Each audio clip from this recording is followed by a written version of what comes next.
સામે ઓલું સફેદ પાટીઓ મારેલું દેખાય છે બધાને?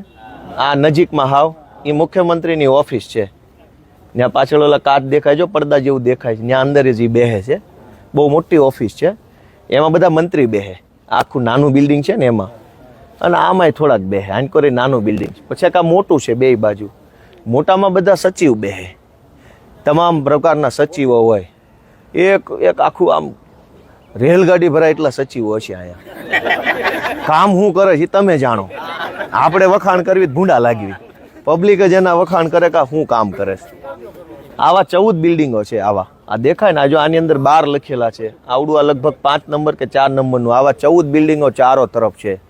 હજારો માણસો કામ કરે છે. કરોડો રૂપિયાનો પગાર છે. 1 લાખ કરોડ રૂપિયાનો પગાર. ખાલી પગારમાં 1 લાખ કરોડ વપરાય છે. હવે 1 લાખ કરોડમાં મીંડા તમે નિરાતે ગણજો. ગુજરાતની જનતા જે પૈસા ચૂકવે છે ટેક્સ પેટે, એમાંથી 1 લાખ કરોડ રૂપિયાનો તો ખાલી સરકારી માણસને પગાર જ વયો જાય કામ કરવાનો. હવે શું કરે છે ને કોની હાટો કરે છે એ તમે નિર્ણય લેજો આવતી ચૂંટણીએ. આવડી મોટી બિલ્ડિંગો, એસી, ગાડીઓ, ફૂલ સુવિધામાં તમને એમ લાગે કે આ વિદેશ જ છે. અહીં તમે જોવો છે ક્યાંય ધૂળે નહીં જોવા મળે, માખ્યું જોવા નહીં મળે, ગંદકી નહીં હોય, ટ્રાફિક નહીં હોય. ફૂલ ફેસિલિટીમાં જીવવાનું તમારા પ્રતાપે છે. અને એટલે જ હેઠે ઉતરવા તૈયાર નથી. હવે ખંભે બેહી ગયા છે. એટલે તમે આ બધું જોવો તો તમને ખબર પડે કે મત નકરા લઈ જાય પછી અહીં શું કરે તો કે મજા. કામ કરતા હોય તો હેઠે નો આવું થઈ ગયું હોય, કેમ અહીંયા જ આવું છે. એટલે તમે બધા આવ્યા. આ વિઠ્ઠલભાઈ પટેલ ભવન લખ્યું છે. વિઠ્ઠલભાઈ પટેલનું નામ કેમ છે અહીંયા? વિઠ્ઠલભાઈ પટેલ સરદાર પટેલના હગા ભાઈ હતા, મોટા ભાઈ. અને સંસદીય પ્રક્રિયાઓ જે છે, લોકસભા કેમ ચાલે, વિધાનસભા કેમ ચાલે, એના જે નિયમો છે, એના દેશના બહુ સૌથી બુદ્ધિશાળી માણસ એ જમાનામાં એ હતા. અને અંગ્રેજોએ વિધાનસભા બનાવી હતી, સેન્ટ્રલ લેજિસ્લેટિવ એસેમ્બલી, કેન્દ્રીય વિધાનસભા હતી દિલ્હીમાં. એનું અત્યારે દિલ્હી સરકાર જ્યાં બેસે છે એ બિલ્ડિંગ અંગ્રેજોએ બનાવ્યું. એના એ અધ્યક્ષ હતા અને ખૂબ બુદ્ધિશાળી માણસ હતા. એ જમાનામાં સૌથી બુદ્ધિશાળી માણસ કહેવાય વૈધાનિક બાબતો સંસદીમાં એ હતા. અને એના દિમાગના આઈડિયાથી તે આખી બધી પ્રણાલિકાઓ બની છે. અને એટલે એવા મહાન માણસનું નામ એ વિધાનસભા ઉપર રાખ્યું છે. આ બંને મોટા, આ નાના નાના બિલ્ડિંગ છે એ સ્વર્ણિમ સંકુલ છે. અને ઓલા છે એ સચિવાલયના મકાનો છે. ગાંધીજીના 2 પુત્ર બેહાડ્યો છે જો સામે, પણ મોઢું અવળું રાખ્યું. ગાંધીજી આંકોર જોઈને બેહી નથી કેમ કે આ જોવા જેવું શું છે. એ અવળું ફરી ગયા. એ અવળું ફરી ગયા. એ કે આમાં તમારે સામે મારે જોવું જ નથી. કે જોઈ લો કઈ બાજુ મોઢું છે. નકર નજર ગાંધીજીના રાષ્ટ્રપિતા છે એની નજર છોકરા ઉપર વળી જાય કે શું કરે છે મારા બેટા રોજ બેહી. એને બદલે એ કે મૂકો ભાઈ, મારે આમાં કઈ જોવું નથી. કે આમ ફરી ગયા. આ હાલત અહીંયા છે. જોઈ લીધી નજરે. હવે કહેજો બધા ગામમાં જઈને લોકોને ગાંધીજી જેવા ગાંધીજી મોઢું ફેરવી લીધું છે. હવે આપણે ક્યાં એની વાહે લબડવાની જરૂર છે? વાત સાચી કે ખોટી? પછી અંદર બધા કેવું વાંચતા હતા? રેડી વાંચતા હતા. ભાષણ તો ક્યાંક હતું, વક્તવ્ય હતું જ નહીં, વાંચતા હતા. એટલે મેં તમને પૂછ્યું કે વાંચતા હતા બરાબર? થોડાક આ બાજુ આવી જાવ એટલે હાલવાની વ્યવસ્થા. થોડાક આ બાજુ આવી જાવ. એક ઓલું પીળું પંપુડું હટાઈ દેજો વડીલ. કાંઈ વાંધો નહીં, હટાઈ દો તમે. હાવ હાલવાની વ્યવસ્થા થઈ જાય. હા, મારો વારો હજુ આવશે. એટલે હવે વસ્તુ શું છે, 2 વાત છે. મારે અંદર જવાનો ટાઈમ થઈ ગયો છે. કે સરકાર કરોડો અબજો રૂપિયા ફાળવે છે. 4 લાખ કરોડનું બજેટ આવ્યું. એવડી મોટી મોટી વાતો અહીંયા બેહીન થાય છે. એના કરતાં 10% કામ હેઠે નથી થતું. તમે વાતો 20 કિલોની કરો તો 500 ગ્રામ તો કામ કરો. અમે એટલું જ કહીએ છીએ વિપક્ષ તરીકે 500 ગ્રામ કામ કરીને દો. 20 કિલોની ભલે વાત કરી લીધી, પણ નહીં. ગયા વર્ષે 20 કિલોની કરી હોય તો આ વખતે 40 કિલોની વાતો કરે. કામ તો ગયા વર્ષે એવું ને એવું, આ વર્ષે એવું ને એવું. તમને જાણીને નવાઈ લાગશે કે સરકારનું બજેટ હમણાં આવ્યું, એમાં શહેરોનો વિકાસ કરવા માટે 33,000 કરોડ રૂપિયા ફાળવા. ગામડાનો વિકાસ કરવા માટે કેટલા ફાળવા? 14,000 કરોડ. શહેર કરતા અડધા રૂપિયા નથી ફાળવા. હવે રૂપિયા જ ઓછા આપ્યા છે. હવે ગોળ નાખે એટલું ગળ્યું થાય ને? ગોળો જ ઓછો નાખ્યો છે તો કેમ ગળ્યું થાય? આ સરકાર એમ ધારે છે કે ગામડાનો વિકાસ ન થાવો જો, ગામડું ભાંગીને બરબાદ થઈ જાય તો બધા વિસ્તરા પોટલા લઈને અમદાવાદ, રાજકોટ, સુરત આવવા માંડે. હાંકડી ખોલ્યુંમાં રહે તો સરકારના લાચાર બને. અત્યારે તમે તમારા મરજીના માલિક છો, કેમ કે 10, 15, 20 વીઘાના તમે ખાતેદાર છો.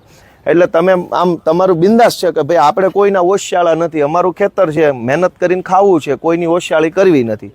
તમને ઓશિયાળા બનાવવા હાટું થઈ ખેતીનો વિકાસ ન થાય, ગામડાનો વિકાસ ન થાય, એટલે અહીંથી પૈસા જ ઓછા ફાળવા છે. 50% કરતાંય ઓછા છે, અડધો અડધ નથી. ગુજરાતમાં ગામડા જાજા કે શહેરો જાજા? તો પૈસા જાજા ક્યાં ફાળવવા જોઈએ?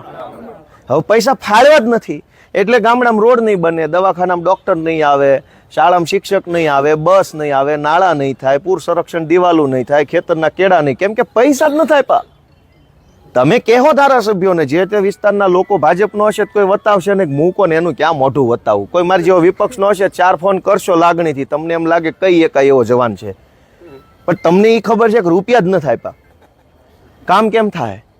14,000 કરોડ રૂપિયામાંથી તે અડધો અડધ રૂપિયા પગારમાં વયા જાય, સરકારી પગારમાં, અને બાકીના જાહેરાતમાં. કાંઈક વધે તો તમારું ન વધે, જય ભોળાનાથ. આ પરિસ્થિતિ ગુજરાતની તમે નજરે જોઈ શકો. સાંભળો ઘડીક, તમે નજરે જોઈ શકો કે ભાઈ તમે વર્ષોથી મત આપ કરો છો, પણ થાય શું અહીંયા?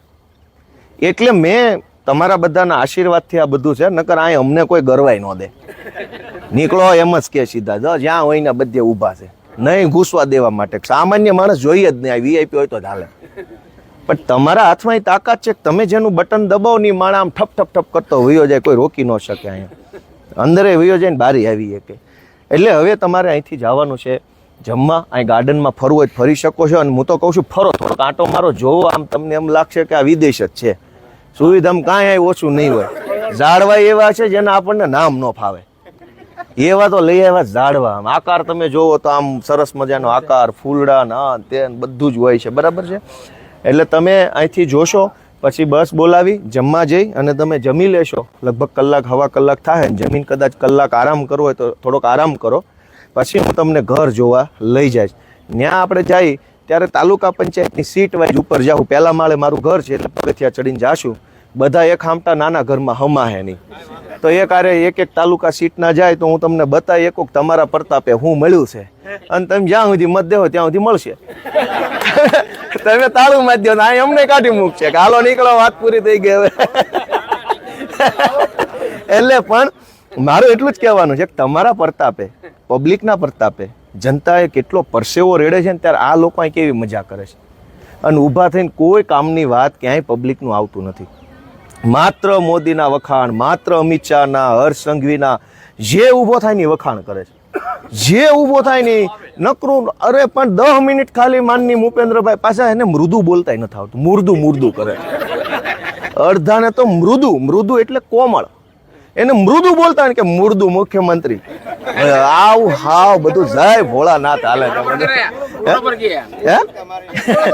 એટલે બધું ઈ તમે નજરે જોવો તો તમે માનો. એટલે મેં તમને અહીંયા આમંત્રણ કર્યું છે, તમે આવ્યા, મને બહુ ખુશી થઈ. મારાથી કાંઈ અગવડ સગવડ થઈ હોય તો માફ કરજો. થોડી ઘડિયા પાટી છે, કાંઈ દાંતો પૂરા આવતા હોય પણ કેમેરા અમારી સામું હોય બહુ કઢાય નહીં. ઝાઝા દાંત આવતા હોય પણ કેટલાક કાઢવા, બોલો અમારી સામું